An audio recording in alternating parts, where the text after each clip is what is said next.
Hello children, Sai Ram. Welcome back to Social Studies class. Children, in our today's session, we shall know more about different types of maps and elements of a map. But before that, let us have a quick recall about what we covered or what we studied in our previous class. Okay? Children, we studied in detail about the globe and a map. This is an image of the globe.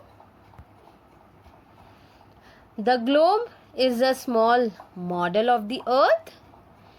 Okay? It shows us the shape and location of the continents, oceans and seas on a smaller scale. It also shows the shape and location of the countries and the location of important cities. Children, you can only see half the globe at a time. It has several shortcomings. It is difficult to carry a globe around. It is not possible to see all the parts of the Earth's surface at the same time. It cannot show detailed information. So, to avoid all these problems, we normally use maps instead of a globe. Now, what is a map? A map is a drawing of the Earth's surface or a part of it, okay, on a flat surface such as a sheet of a paper. Maps can be drawn to show the entire world, to show a single continent, a country, a city and even your neighborhood. Okay, even your school can be shown on a map. They can be drawn in any size.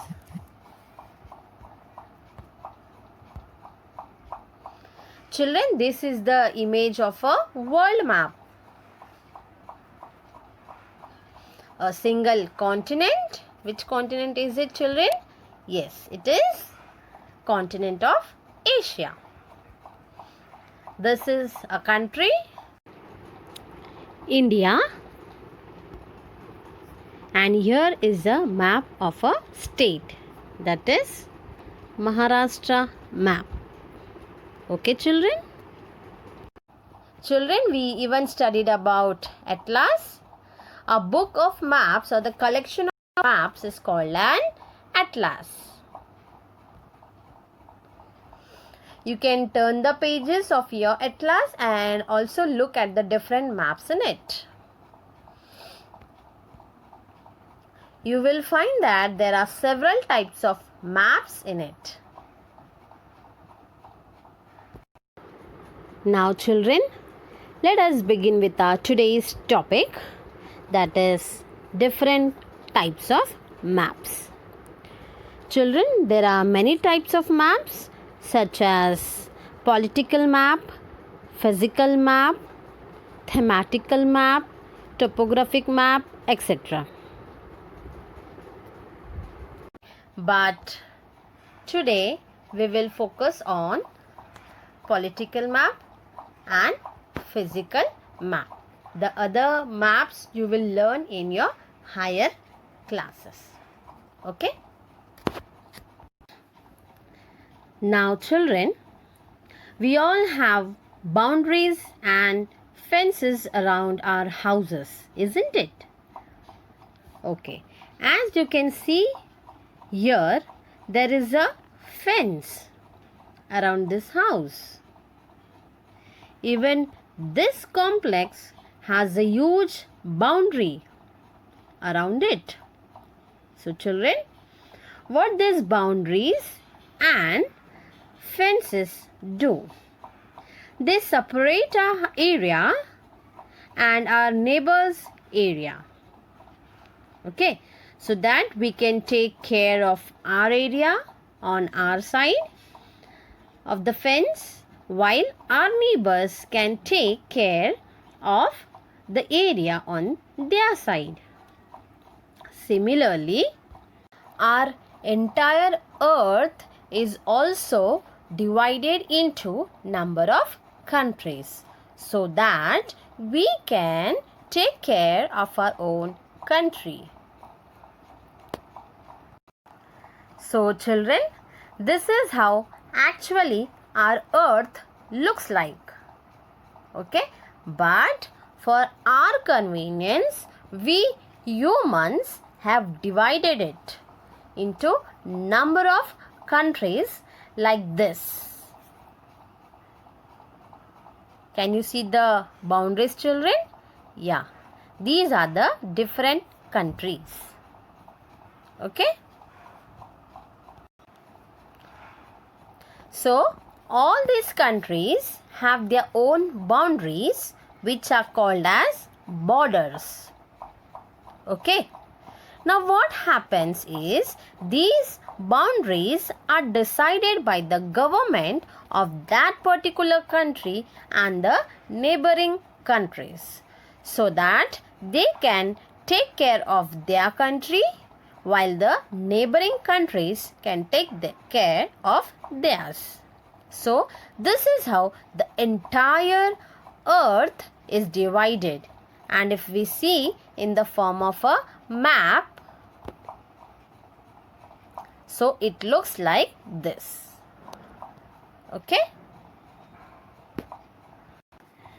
So here in this map we can see how area of every country has been clearly marked. Okay children.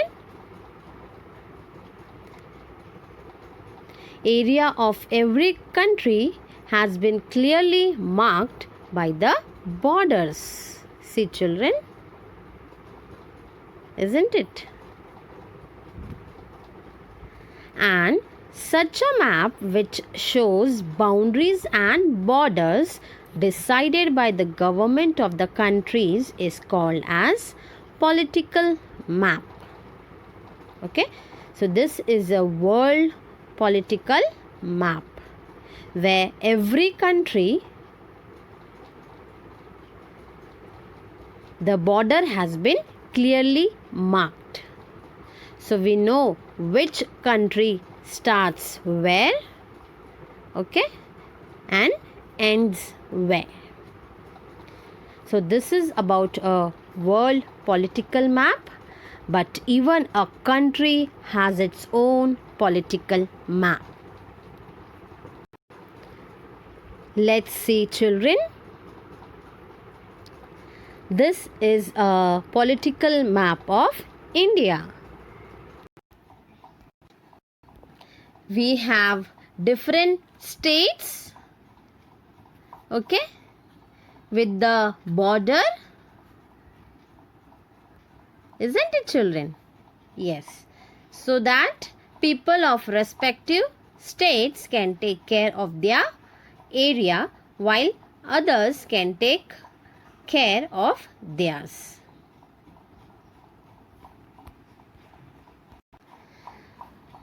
So with the borders we come to know that this particular state starts and ends here. Similarly, here is Andhra Pradesh. So the area of Andhra Pradesh is this. Okay. Similarly, Maharashtra. Here we have Jammu and Kashmir. So this is the area. Here we have Rajasthan. Okay. So children, by this way, a political map shows different boundaries of countries, states and the important cities. Okay, and this is known as political maps. Okay, repeat along with me children. Maps showing boundaries of the countries and states, and the important cities are known as political maps.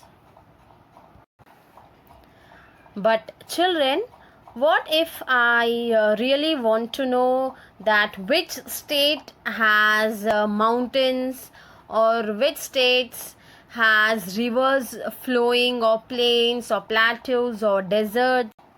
Okay, so what are the different natural features of different states?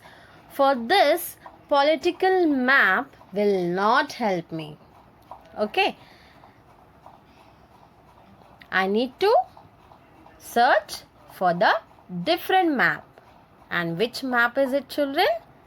Yes, it's a physical map. Okay, so in this map I will get the details of the natural features such as mountains, rivers, plains, plateaus, etc. Okay, so children, repeat along with me. Physical map, maps showing natural features of the land such as mountains, rivers and plains, known as physical maps. Okay, now let us see the map. Children, this is the physical map of India. Okay, this map gives us details about mountains. Okay, here are the high mountains. Then here we have desert, that is Thar desert. Then here are Western Ghats. Here are Eastern Ghats. And then we can also see the rivers flowing. Okay, this is river Yamuna, river Godavari, and here is river Ganga. Okay, so these all natural features we can find in physical map. Okay, children, you have even studied in your lower classes about the maps showing crops grown or minerals found in various places. Okay, see, different types of crops are mentioned here. Okay, so in this map we know about the crops and the minerals found in various places. You even might have learnt about the maps showing rainfall in different areas. Okay, this is a map which tells about the different rainfall in different areas. We can take an example, children. Here we can see yellow color. Okay, that is the average annual rainfall is under 20, right? And where is this place, children? It's here. Okay, and then we can also take the example of dark green, that is average rainfall, annual rainfall is around 250. Okay, so it is over here. Clear, children? So maps showing rainfall in different areas, and we even have maps showing roads, railway and airline routes. And here is a map which gives us the detail about the railway lines. Okay, now let us switch to the next topic, that is elements of a map. So children, what are the important elements of a map?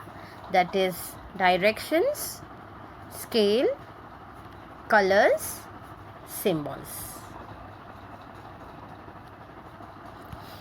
First of all, we will see in detail about directions. One of the most important elements of a map is direction. They are north, south, east and west. Okay, Children, here is the map. Let us see the directions. So this is north, this is south, this is east, and this is west. Okay, so towards upside, towards, so this is north, south, towards your right side it's east, and towards your left side it's west. Don't get confused, children, between east and west. East is towards your right and west is towards your left.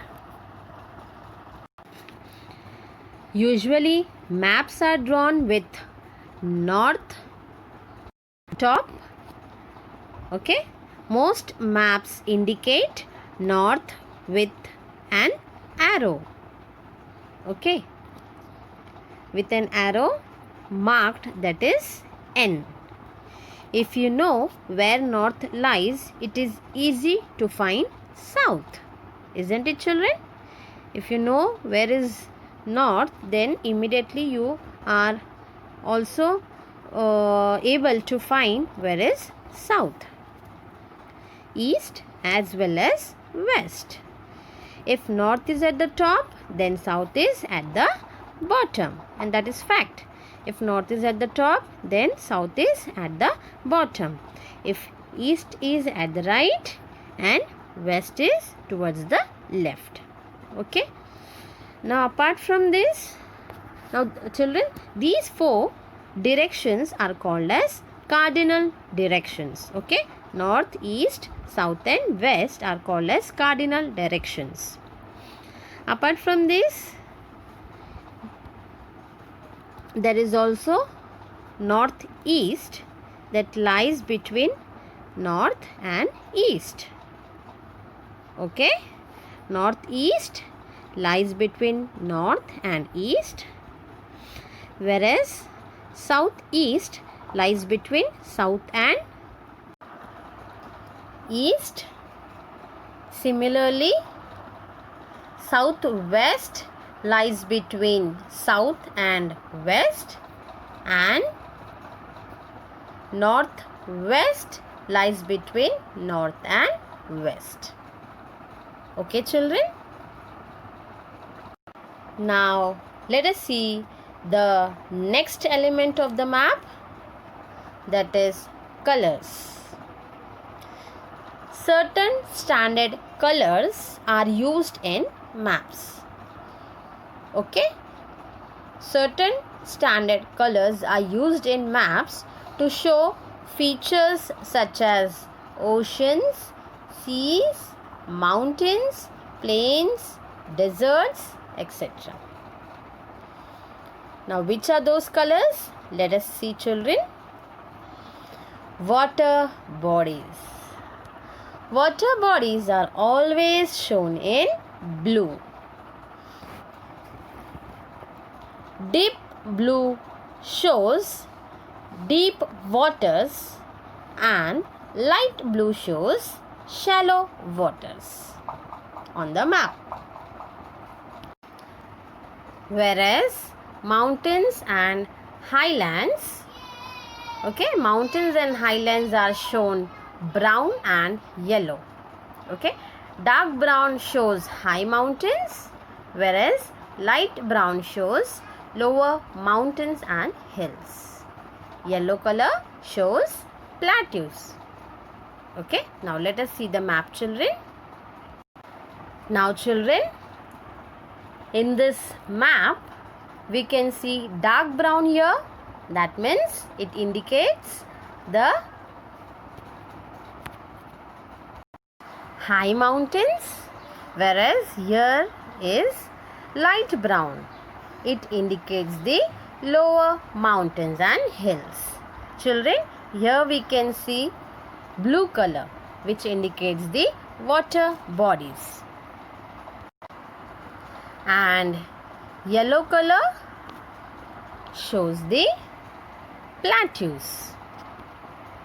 Okay. Children, plains and lowlands are shown in green in color. Okay.